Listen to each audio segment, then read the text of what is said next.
WhatsApp. The number is 0807 777 0807 777 You can text that same number, but please know when you call and you get through, you have a space of 1 minute to pass your comment. Please, let's make sure our comment is very, very civil and clean, devoid of any form of insult to anybody. We will not end up saying fake news, logical fallacies, as all items brought out to talk about on the program must be factual and of course must be from verifiable sources. You have a space of 1 minute, that's 60 seconds to pass your comment. And let's also state that views expressed on the program is not in any way the position of Flow FM 92.7, but solely expressed by the analyst Nicholas, who joins us live this morning. Good morning to you, Nicholas. Good morning. It's good to have you join us again. Yeah, thank you.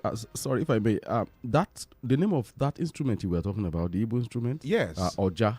It's called Oja? Oja. Oh, okay, yeah. Thank you. Thank you for that, you for bringing Nicholas. it in. Can you play the instrument? Yeah, I used to. You used to? Yeah. I learned it a bit when I traveled down south, southwest, when I was serving. Yeah, I learned a bit of that. But it's kind of... you served in Anambra State? I served in Anambra State, okay. Yeah. Right. So probably one of these days, maybe on vacation next Christmas, because I never experienced a traditional Christmas before. Maybe the next one, we might go to Anambra and then... Wow. Try to do the... Okay, don't mind. Okay, thanks. To learn everything. Yeah. All right, let's get into conversation. But before then, I would like to remind you that we're streaming live on Facebook and on YouTube. And it's on Facebook at FlowFMNG and on YouTube at FlowFM927. You can get on any of these apps and get in on the live action happening in the studio right now. Let's get into the story. Yeah. All right, let's take this one from Nance that is asking the NFF to reconsider Shell's appointment.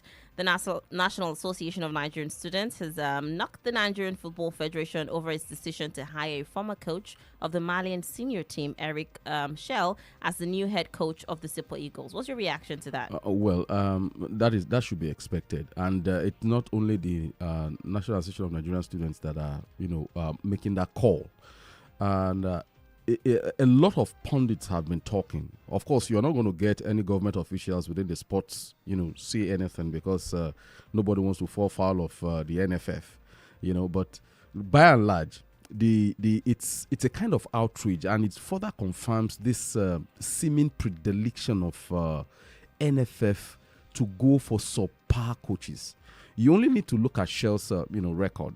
You discover that in terms of overall performance, he has just about 45, because I was looking at his record, it's just about 45%, and considering the fact that, the last team he coached, Mali,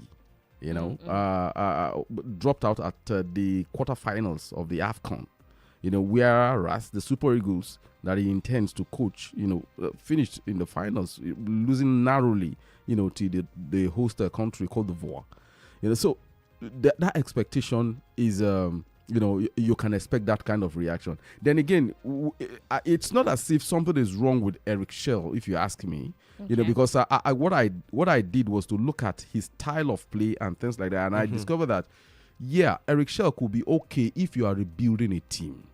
You intend to instill some kind of discipline, some kind of a style of play, and of course, affordable.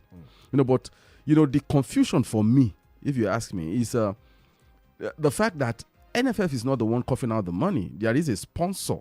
There has been sponsor for a very long time. And then when you have that sponsor ready to pay that kind of money, to have a Nigerian coach, why make Nigerians go through the rigmarole? This rigmarole of we are going for Consaso, we are going for, this German coach, we are going for this and that and things like that. We have to almost a year. And whereas the former coach at that time was performing woefully, and right now we are on tenterhooks as far as qualification for World Cup is concerned. So at the end of the question is, what have you guys been doing? You should have gone ahead to hire him all this while. So by now we will be saying we know exactly what we have brought on board to handle the Super Eagles. So I think that is the basis of the annoyance. Now with the style of play of and then it's tactical, style, and then the way the Mali national team played, and then Even so a lot of people will say that he was able to instill a level of discipline, in the Mali national team. Yeah. But again, do you think Eric Chell has what it takes to take Nigeria, for with all of our blushes during this World Cup qualification? Do you think he's capable of taking us to the World Cup? First and foremost, let us look at the personality. I haven't heard him speak. I've seen him coach. I see him on on the bench. The first thing that struck me is that he could be a very, very charismatic coach. And don't forget that, when his dismissal was announced, or what is it, resignation, there was a kind of opera within the Malian national team. Some of them insisted that they are not coming back unless that coach comes back. So it tells me that, what it simply tells me is that this is the kind of coach that can inspire loyalty among his player.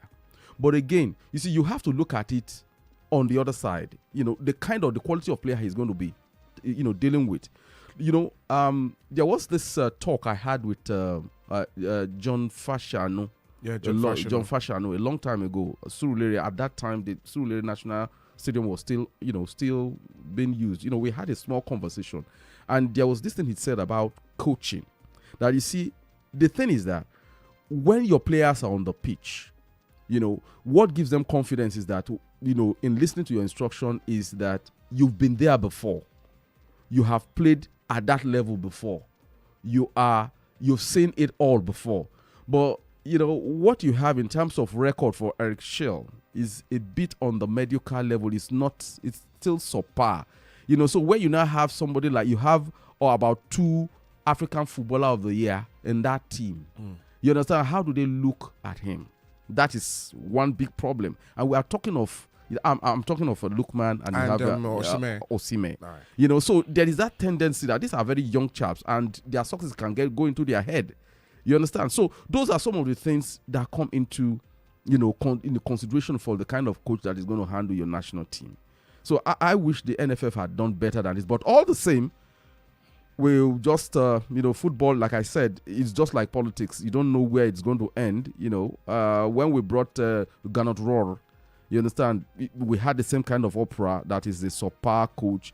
But at the end of the day, his record was kind of okay, except that there were some other issues, that led to his exit. Well, Eric Chell is to earn 85 million naira monthly salary in Nigeria, and that's one side. Second, if you look at his CV, and you compare, can you compare his CV to that of Osine Guavon? Well, it's I think Osine Guavon is better, and I will explain why. He has played it at the highest level. He's been at the World Cup, and he has won a bronze, for the national team. He's been in and out. He understands the terrain. You understand? And he's been on technical study teams, there's a technical study, teams with FIFA. You understand? So, yeah, he's had more years, and he commands more respect among coaches in Africa. You understand? So, they are not at level. You see, I would rather compare Eric Schell to Danielle Ogumodede and Fidelis Elechukwu.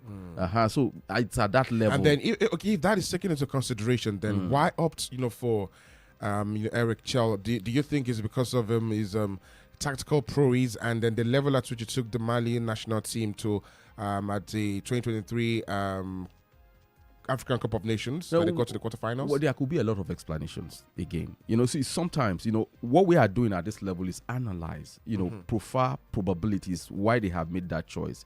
But I always consider in my analysis that you don't have all the facts. What I think might have played out is, number one, the affordability. Number two, perhaps NFF is looking at the long term. Number three, there is always that problem with bringing an indigenous coach, yet a lot of partisanship comes in. So sometimes then you now look at, Eric Schell is not an out-and-out African. Let us get that clear. Yes. He's half French, half Ivorian, half Malian. You understand? Then, of course, so maybe what they are looking at is get that blend of a Europeanized African coach. So that could be an explanation of why they decided on, Eric Schell, But again, he has a short-term short-term contract with the Super Eagles. Is it that if he doesn't do well with the Super Eagles, we'll be back on this, on the market searching for another coach. It's like put him on a pressure cooker to see how he delivers. Okay.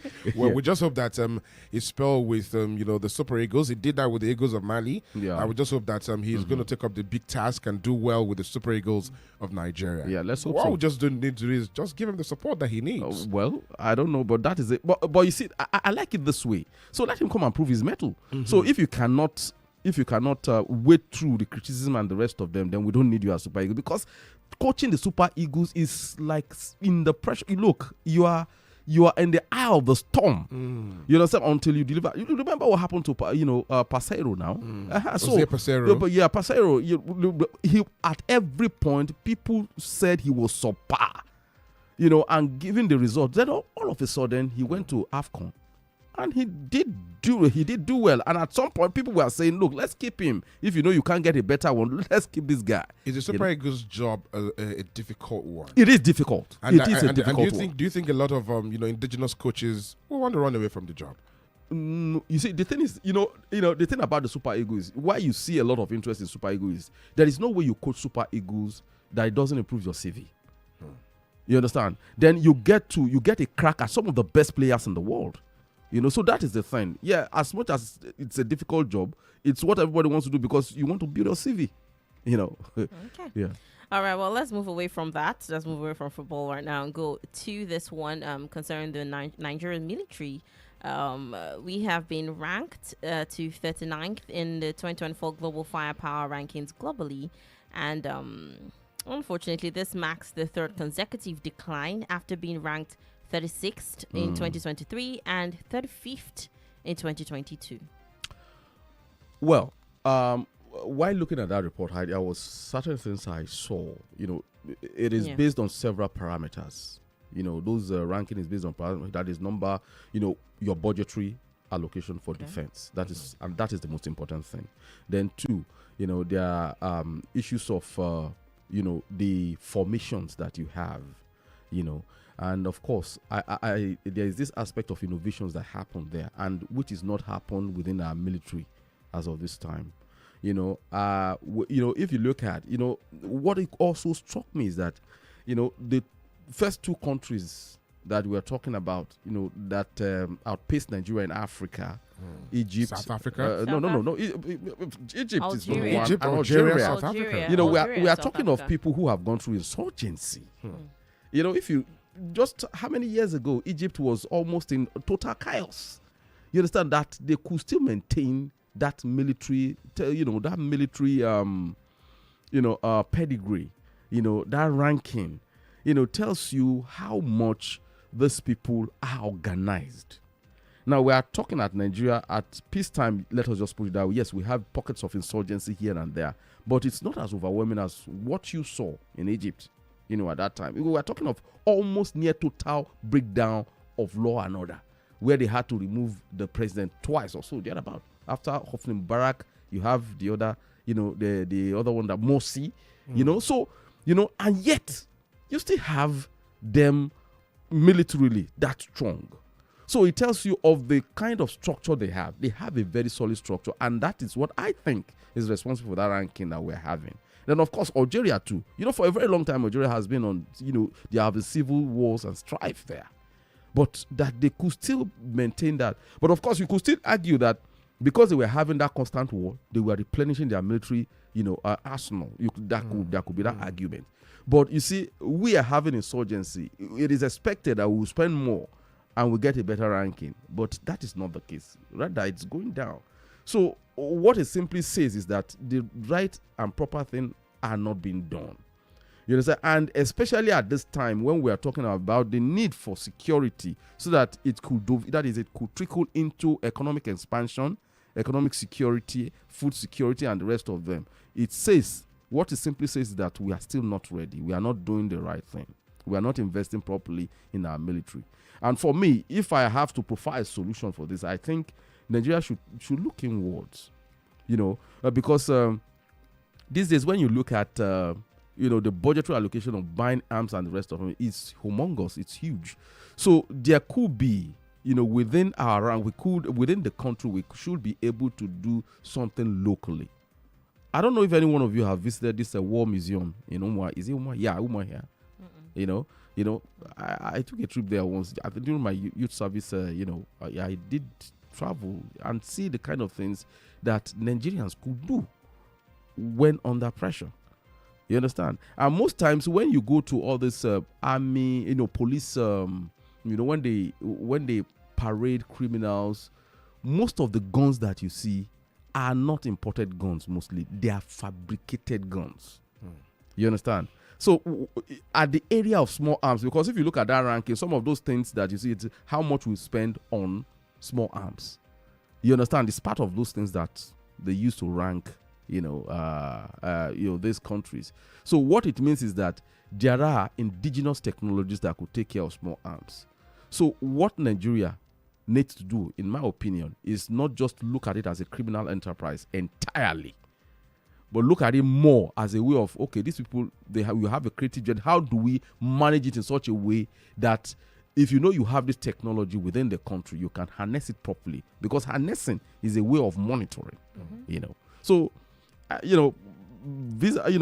and large, it's like a big challenge for, the federal government and the military authorities, to look into ways of seeing how we can, galvanize our armament, armory, armament, and defense from that kind of a report, All right, thank you, Nicholas, for that solution that you preferred. But I'm still looking at rankings as well. It's been said that with the latest ranking, Nigeria's passport fell to 94th out of 199 countries. This is further underscoring the country's persistent challenges in global mobility. With the Nigerian passport, you can only visit for the 6 destinations. Well, without a visa. Without a visa.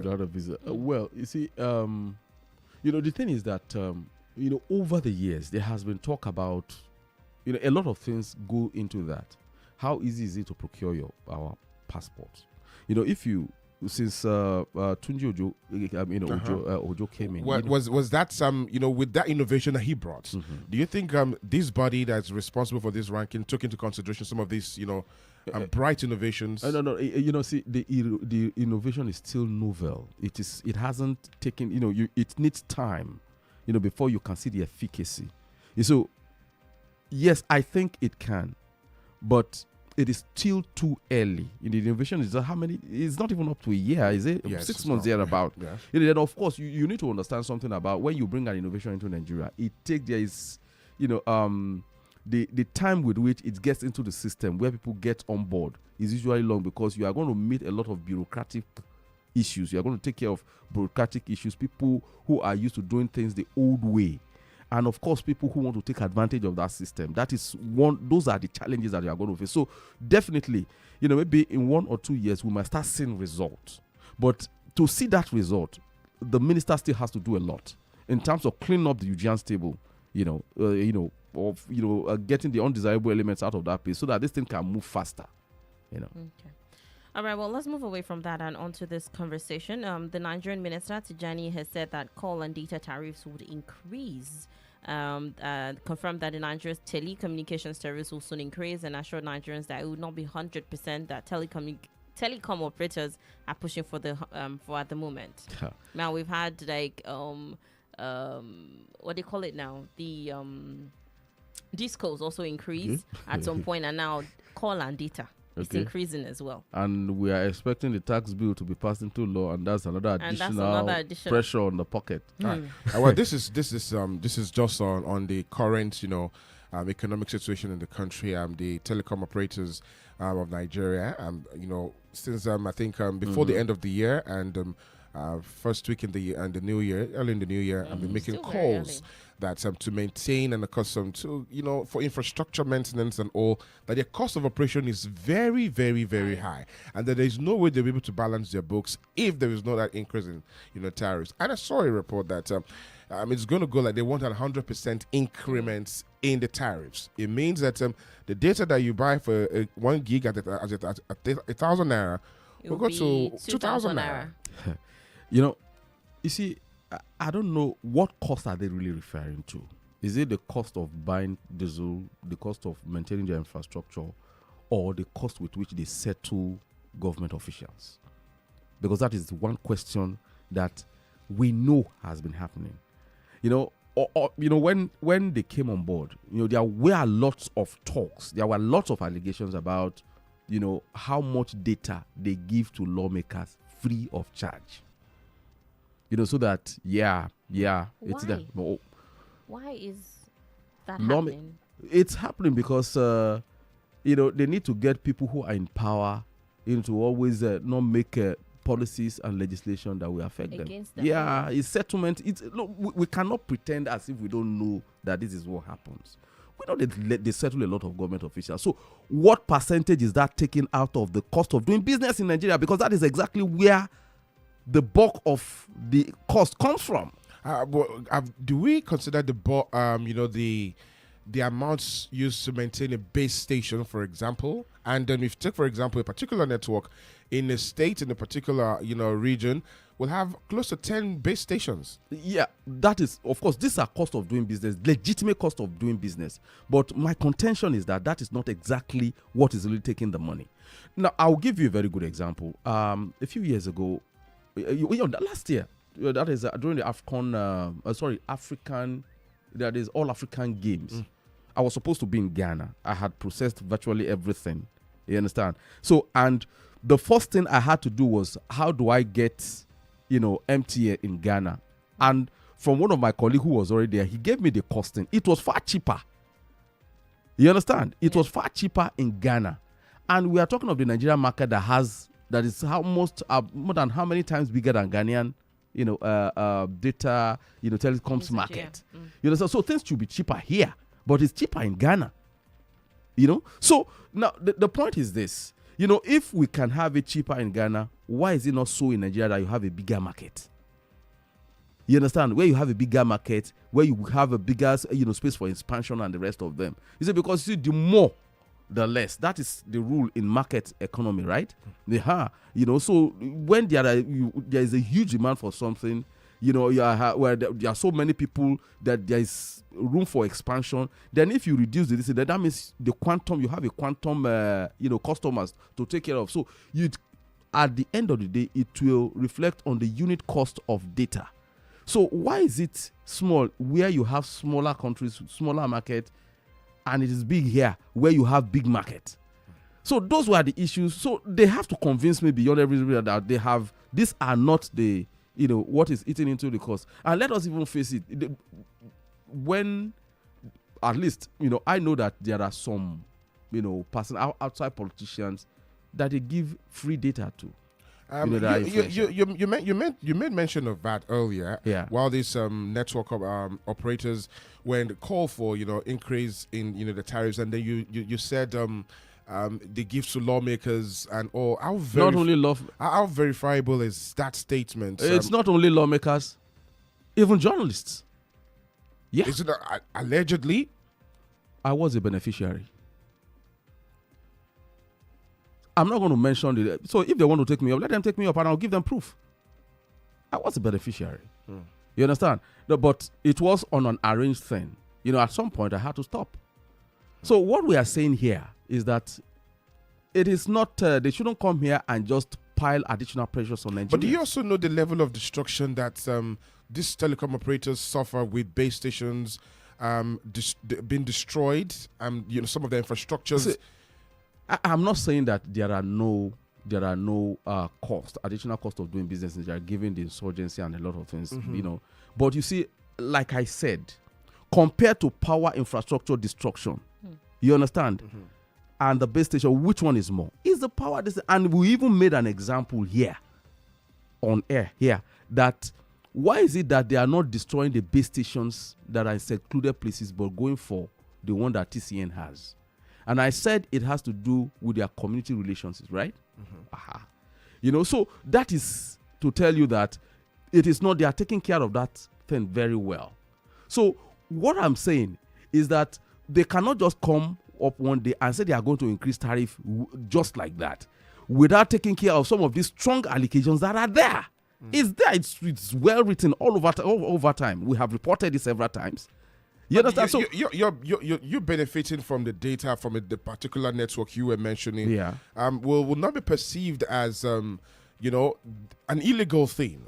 Do you see it from the perspective from of ethical point of view, it was not illegal, but it was I had to drop out of it because I had ethical issues with it.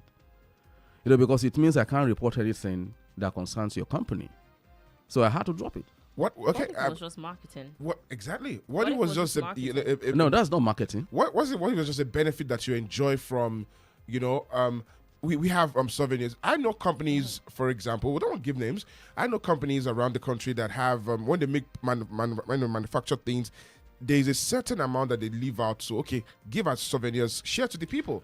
That could be it. Sigma Delta Chicago. That is the ground norms for journalism practice. You know, is clear about the rules of ethical journalism. In fact, as a matter of fact, the BBC says that if there is any gift that is more in costing than the ballpoint pen, that you are not supposed to take it. You understand? So because it could influence your reporting. You understand? That is just the rule. You understand? But that happened to you. Then you really do not have the facts to say, okay, it goes to certain number. It goes to it's extrapolation. If it happened the to me. allegations that you are making, that's not facts. No, but it is. But it's not a fact because you personally benefited. You don't know the number. You can't phantom the number of persons who have benefited. As you say, government officials. So it's an allegation that you're making. Wait. I do know that at some point there was a hearing on that matter. You understand? You know, if I knew that we were going to go this, I will. If you want me to go so that we can have the discussion again, I will go back and I will do it. I will start giving you dates and time where these issues were raised. But again, that's because you are yet to investigate. So the No. It's an allegation that you're making. No. You see, what we are saying is that, look, what we are saying is this. Now, yes, you could say that there is no strict law. They have not contravened any law by saying, okay, we are giving a dash to so person within the politically exposed people. You could say that there is no law that has been, contravened. But we are talking of the ethics of it all. You understand? Who do you pass the burden to? You pass it to the ordinary man who struggles. That is my point. You understand? So, and I'm not going to say that this will not in the long run affect the way, the costing and the cost of a tariff on the average Nigerian. It's going to. And what we are talking about is because, the difficulty in reporting such things in Nigeria, we can only speak vaguely, but they know it's true.